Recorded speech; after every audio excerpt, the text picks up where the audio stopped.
plant buddies. So today I have some new succulents here that I have just recently purchased, and we are going to do a succulent potting video.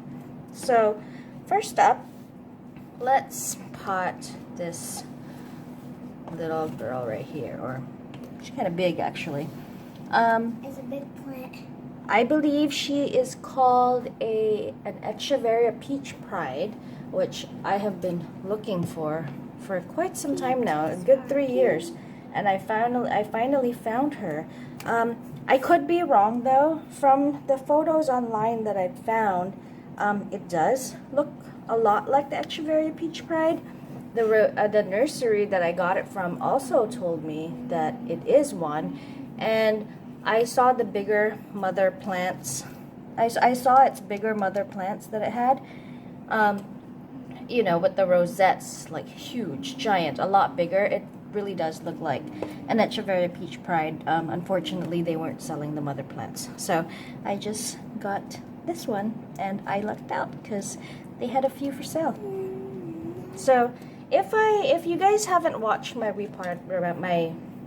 what's in my soil mix video and how to repot, you know, consider looking at that, because I actually show you what's in my soil mix and how to repot an echeveria, just like how we would do here. I just have this container to catch the old soil, because whenever I buy succulents from a nursery or a big box store, I don't like to keep the soil, and I make sure to change it. You don't have to, but for me it's more of an extra precaution, because you know, you don't know if there's bugs living in there, or mealybugs. Mealybugs. Ants. You don't want to introduce any of that to your collection, especially if you have, you know, as much plants as I do. All it takes is one infected plant, and the rest could be infected. So it's just better to change the soil. I mean, this soil is actually, it feels relatively new to me, so I would probably save it for something, you know, something else. Just not for my succulents. Okay, you don't have to waste it, but I advise, or I personally like to change the soil. So how you do it is you just do what you can see I'm doing right here. I'm gently massaging the soil off the roots. You know, you don't want to, you want to be careful and be gentle to not damage those roots that it has as much as possible. It does have a pretty good root ball here. You can tell it was planted as a cutting, but that's okay. It has nice white healthy roots, and it's a healthy echeveria peach pride.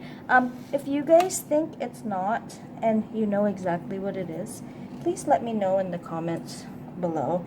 I do like to give the proper ID to my succulents, and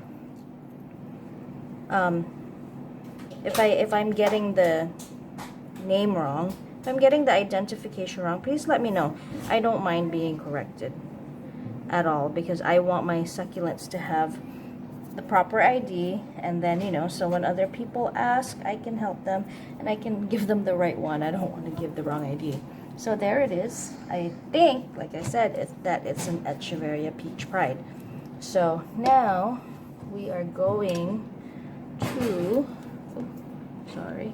leave it there so you guys can still see it. I'm going to put my potting mix in.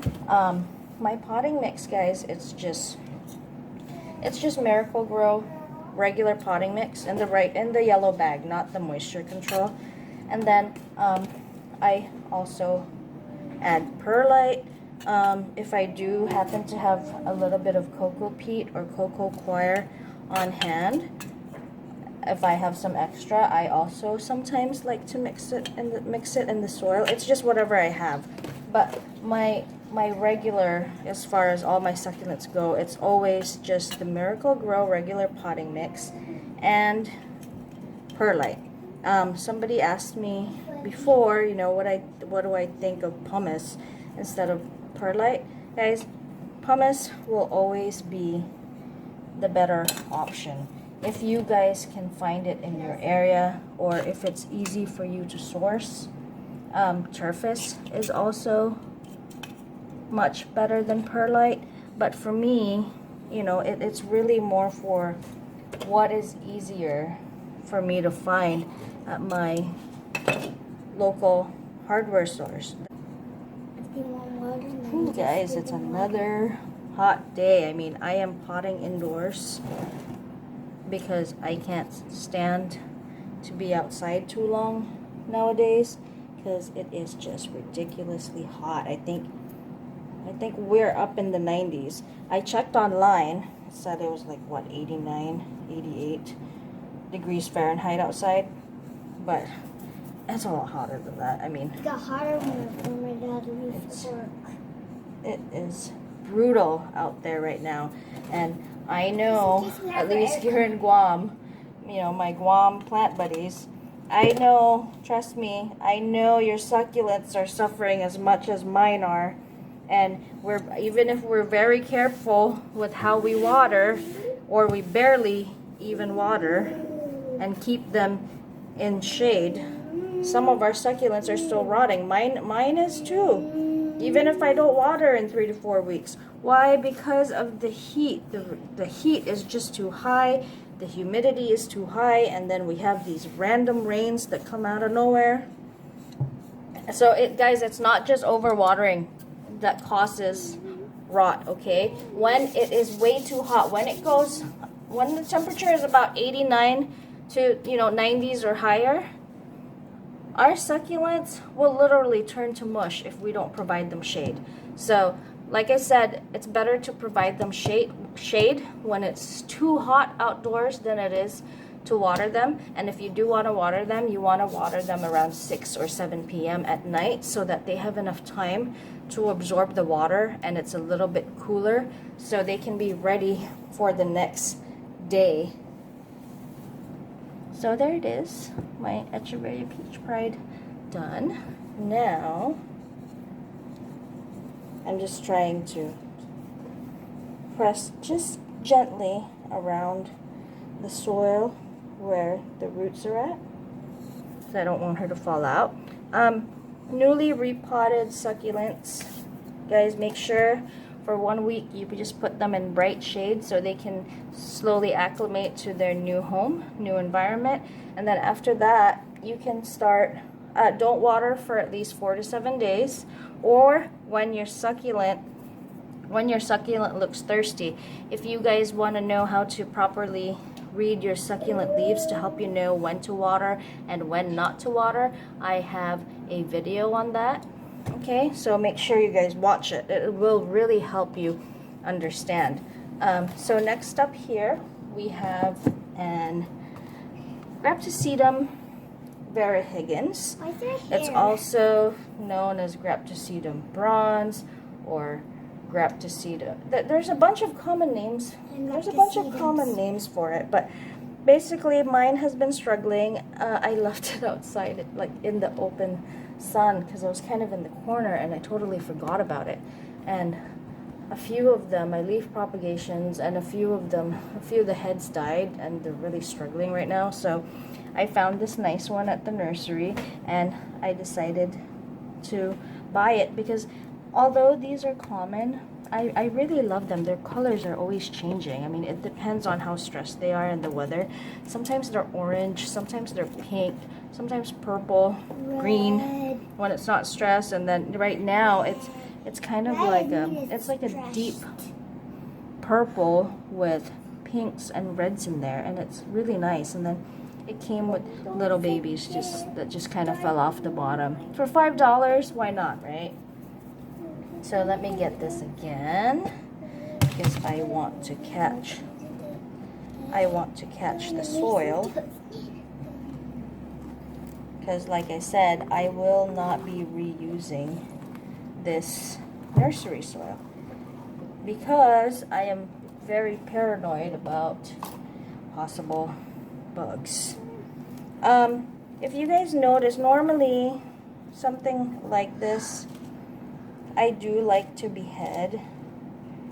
But I'm simply repotting right now because it is, like I said, it's too hot, and then we've been getting these random rains lately. I will not be beheading anything until the weather cools off a little bit, because the chances of rot are much higher when it is this hot outside.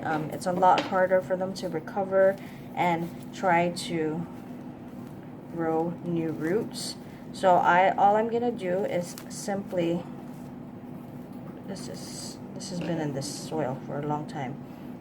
All I'm gonna do is simply repot this, let it grow into new soil and establish new roots, and then around August or September I will do some succulent beheadings because they are leggy and restart, so the stem can grow more babies for me. But this time of the year, smack in the middle of summer, not a good idea to be beheading succulents unless you have to because they rotted. Look at the roots on this, guys. I mean, those roots are not really good anymore because they're pretty much burnt, but look at that. Perfect leaf propagation right there. Hair roots, if you guys, you know, I've seen questions about hair roots. You guys have questions about these hair roots right here? This is mostly grown when they're searching for water because they haven't been watered in a while, or they also tend to grow. You could remove them if you know, if they're unsightly. It's harmless. They usually grow when they're in search for water because they want water, but that's not always the case. Sometimes they will also grow when the humidity and air, when the air around them is humid and there's a lot of humidity, these guys do tend to grow hair roots on the stem. So you can keep them there, or if you don't like them, you can remove them. It does not harm the plant in any way. But you know, if your plants have hair roots, it doesn't always mean they're thirsty, guys, especially if you know you just watered them and they're plump, baby, and they're plump. Okay, they're not always an indicator that they're thirsty. Sometimes air around them is just humid. My daughter's asking for the little babies again. I told her no, because she likes to keep them in the house. She's trying to propagate her own leaves and grow babies, but you know, she keeps touching them and she keeps them indoors, so they just kind of end up dying. There's another little baby right there, and you know, in a few months time these are going to be just as big as these guys, and they'll give me their own babies. So if you're a beginner, this is one of the easiest succulents to start growing because it is very forgiving to overwatering and underwatering mistakes that you might make when you're still trying to learn how to take care of succulents properly. This was one of my very first plants when I first started taking care of succulents, and you know, they're still alive. I mean, granted, some died now because, like I said, I left it out in the sun. I forgot about it. It's too hot and forgot to put it under shade, so they kind of got all sunburned and dried up, and I wasn't watering them because I don't water my plants much when it's ridiculously hot, because that could actually be bad for them, but it's okay. I got this because of those lovely colors. Look at that. Okay, so I pretty much massaged, there's the roots. I have pretty much massaged all the old soil off of it. The stems stems are healthy. No signs of rot, no softness at all. Roots are nice and healthy as well. So there's no problems with this plant. Let me just get me another pot here and fill it up with some soil so we can pot this up. Guys, if you can, you don't have to, but if you can, especially if you're a beginner, you know, instead of porcelain and plastic pots, using terracotta pots is a little bit more forgiving because it aids in drainage. How do I want to place these? I don't mind them hanging, like I said. So let's do that. There, that looks good. Okay, so terracotta pots really aid in drainage.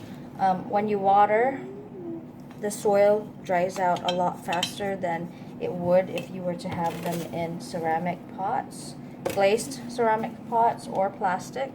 My succulents in my soil mix are usually completely bone dry by day 3.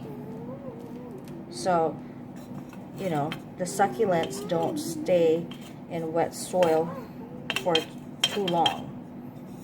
But, you know, if you're not into terracotta, I understand. Just be a little bit more careful when it comes to watering, and make sure to watch my video on knowing when and when not to water your succulents. It is probably my most helpful video in my channel to help you understand what the condition of your succulent leaves are telling you. Sorry about that. So there you go. This was pretty easy to pot. I also didn't cut the stems because I do like it when they kind of hang off the side like that and they get a little bit leggy. As far as these, not all of my succulents, but as long as the tops are growing compact, I kind of like it when, if you have a bunch of these growing together and they start to hang over the pot and then you make the center full. You know, you just take cuttings and stick them in the middle so the pot can look full. It actually, it makes for a really nice full pot, even though it's all of the same plant. So there you go. This is a Graptosedum Bronze. I will have the name for you somewhere up on the screen. Now let me plant the little babies. They will start to grow and this pot will be nice and full. And I'll probably try to propagate some more leaves and just kind of stick them in here when they grow babies. Sometimes I just take off a leaf and then I just leave it there, it'll grow. With leaf propagations, don't feel bad, guys. Sometimes they take, sometimes they don't. Okay, not every single leaf will be successful, but with Higgins, most all of it is pretty successful. Again, this is a Graptosedum Bronze. Okay, and right here we have our maybe echeveria peach pride, all ready and repotted. Don't forget to comment, like, and subscribe. I hope you guys enjoyed this video. And then we also have These Succulent Buddies group on Facebook. If you guys would like to join, you know, if you want to show off beautiful pictures of your succulents, or if you have any additional questions that I may not have covered in this video, I am able to answer a lot faster if you do post on These Succulent Buddies groups, because I get notifications. Okay, so Also, we have an Instagram account if you would like to follow. It's also called The Succulent Buddies. The links will be provided in the description box below.